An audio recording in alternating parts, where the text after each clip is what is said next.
Hi folks, Duke here with the Queen's Botanical Garden, here to talk today about the chickens that we have on site at the Queen's Botanical Garden in our HSBC sponsored children's garden.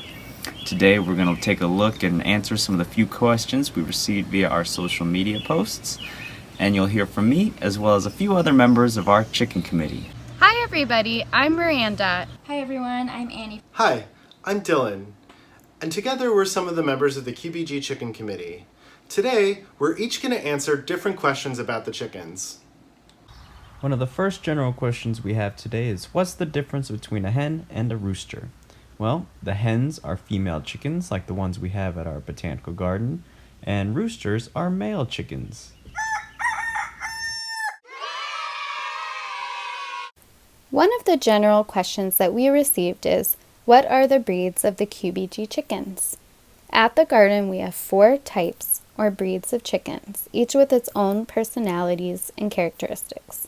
Betty White is our white silky feathered chicken.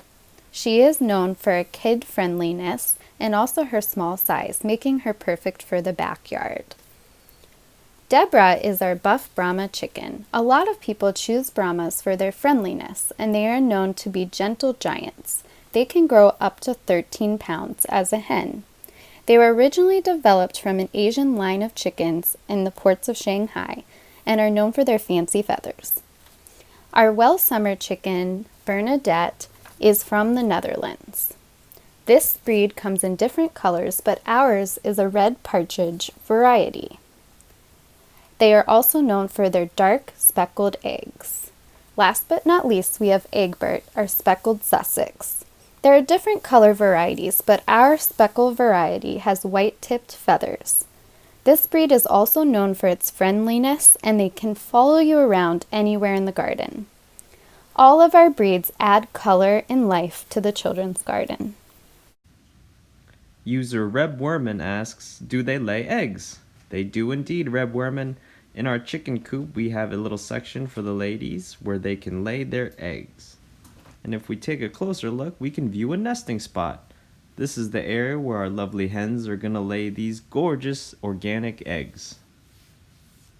User Larissa Lou asks, I've heard silky hens produce high quality eggs. Is that true? It is indeed true that silkies lay top quality eggs. Let's take a closer look at one. Silky eggs are typically smaller and a nice cream colored. Additionally, a silky breed can also lay eggs continuously throughout the colder winter months. Got a lot of questions about the chicken coop, the layout, and basic chicken care. So I'm gonna go through all of that and give you a tour of the coop. So here's our coop, and that's what the chickens have slept in overnight.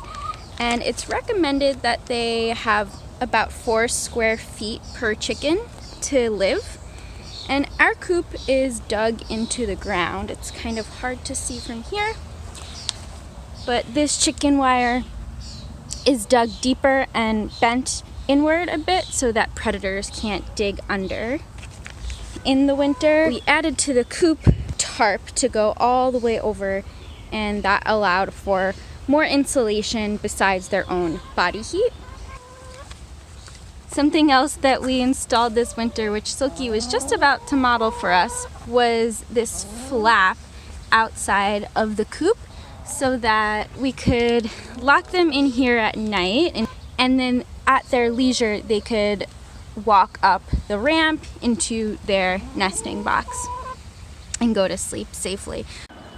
So this fence around the run, as well as this fishing line net that we added, is to protect the chickens from being attacked by predators, such as our red-tailed hawk, which like to visit in the winter when food was scarce, and it would swoop down and scare the chickens, but they also have great instincts and every single time would hide under bush cover. This is a chicken predator. Chickens have voracious appetites and they'll eat almost anything. For their normal diet, we feed them layer feed, which is mainly made from whole grains. But they really love fresh fruit and vegetables. So things like berries and leafy greens. Chickens are the best composters and help us to reduce our food waste by snacking on our leftovers. They sometimes eat yogurt. Silky especially loves tomatoes. Bernie is crazy about blueberries. They all love watermelon, but we are careful not to feed them too many treats. The things to avoid are avocado, citrus, and uncooked beans and onions. It takes a whole group to care for our hens. The folks in this video would normally be involved in day-to-day care of the chickens. So taking them out of the coop in the morning, putting them away at night, and making sure that they have enough food and water. During this time, our essential horticulture staff and our education staff who are on the grounds of QBG have been taking care of the chickens. Our next question is, how do the chickens stay cool? One of the ways they do this is just to sit still. By sitting still, they reduce their body temperature and stay close to the cool soil. All of our chickens also have a red top on their head. See it here? That is called their comb. As a chicken gets warmer, it pushes the warm blood to the comb to cool off. So we had a question about how the chickens stay cool, but how do they stay warm, you wonder? Well, one of the ways they do this is primarily by perching. We provide them with an elevated perch to keep their feet off of the ground, and they tuck it under their warm, downy feathers. They also love to huddle together on the perch. We provide them also with straw so that when it does snow, they can walk on it. But believe me, that doesn't stop them from a photo op. When it gets really windy, we have to shut them inside the coop enclosure. We also feed them warm oatmeal and scratch, basically chicken protein, and digestion keeps all of our chickens warm. Do the chickens ever get sick? Well, as a matter of fact, during quarantine, one of our chickens did get sick, Egbert. We took her to a vet and then to an individual.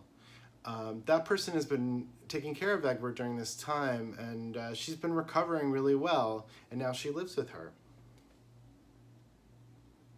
My secret favorite chicken at the garden would have to be Deborah, or Debbie Doo as I call her. She's giant, clumsy, but I find her to be the friendliest and cuddliest of all.